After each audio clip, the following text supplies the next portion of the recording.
So independent writing. So students are not in a position to write on their own. So that is a big challenge for them, and the time is a constraint.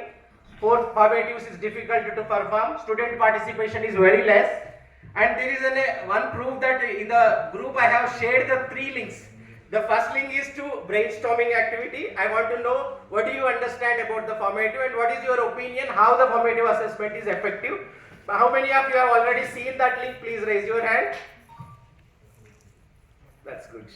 But only I got the 6 or 7 responses. Even if you just open the group, if possible, just type one word only. Do you think that the formative is more effective than the summative? If so, how? One word is enough. So this is the purpose of engaging. The classroom is always heterogeneous only, but we can track. So because I have a data with them, there are 60, but only 7 responded. So I need to engage all other 63 persons. So this is the way we have to continue in the classroom also. Technology is a good one to support this engagement, tracking and identifying the needs. Technology integration will definitely help you to make a formative more effective one.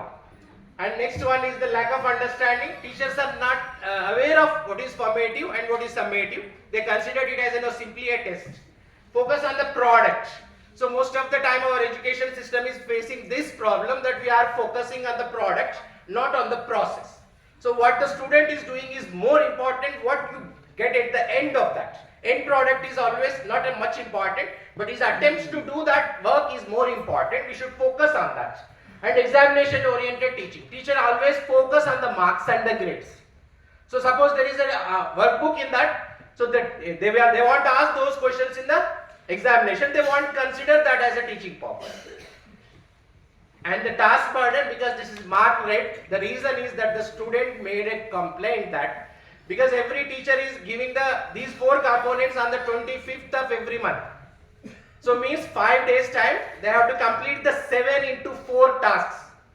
Because teacher is not aware that it is a formative is different from the unit test, he considered that it is a test taken at the end of the month. So 4 components are given by every teacher on the 24th and 25th. Within 1 week they have to complete all these 7 subjects into 4. So they feel that it is very much burden for them. That's why they are copying. And the lack of resources and absenteeism also, students are not regularly attending. And the paying individual attention is also very difficult. And these are the challenges. Next one.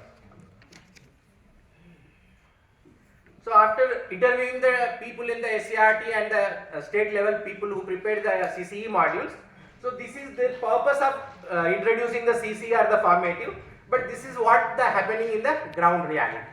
So actually focus on the process writing, but here the teachers are concentrating only on the product, and it should be a continuous, but they are considered it as a one-time activity only and should reflect the students' progress, but most of the evidences are the copy-pasted.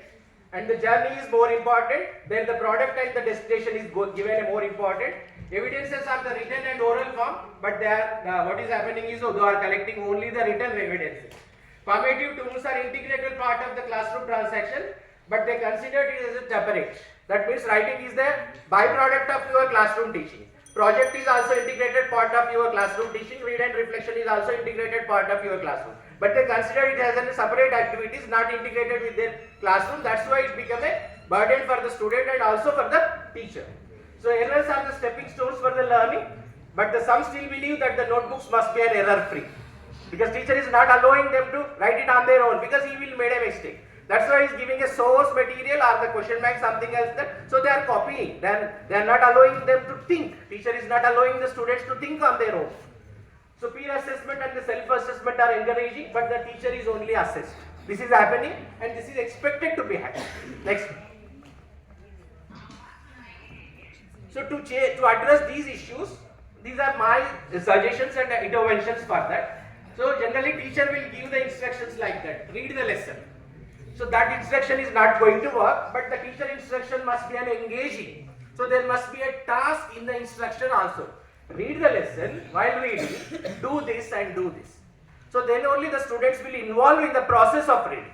So general instructions are not going to work. Your instructions must be specific to the point what the student has to do, and that also we address the individual needs. We call it as a differentiated instruction, and differentiated instructions are also required for that to make the student to engage meaningfully in the process of learning. Suppose you ask the students to write a profile of the Sachin Tendulkar. So generally teacher will give the instruction like that. But that is not going to helpful. But this is a supportive instruction. First thing is read the biography of Sachin. Then next day you ask them to, while reading, make a notes of important life events of Sachin, like his family, education, career, regards, awards, etc.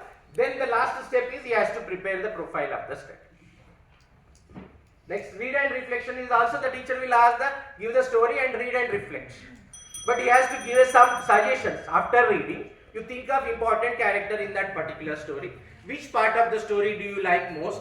How that character influences the other events in the story. So these are the supportive instructions will make the students to read the story and comprehend it and write the reflection on his own. Suppose there is a project also. So ask the students to do the project this. So it is not going to work. So project must take a timeline also. If it is a 4 weeks project, 5 weeks project, so teacher has to divide what the student has to do on the week 1, week 2, week 3, week 4, week 5. So like that it is a continuous one and it is easy for the teachers to do and it is also easy for the student to complete the project. These are the sample projects that we have tried in our schools. TV program, first they talk about introduction and questions to collect. Favorite TV program is the project. Then they have to collect information. Then they will sit in group and analyze the data that they have collected.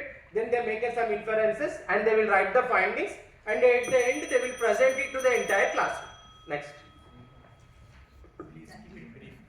So this is a timeline of the project. First week what they have to like. Next one.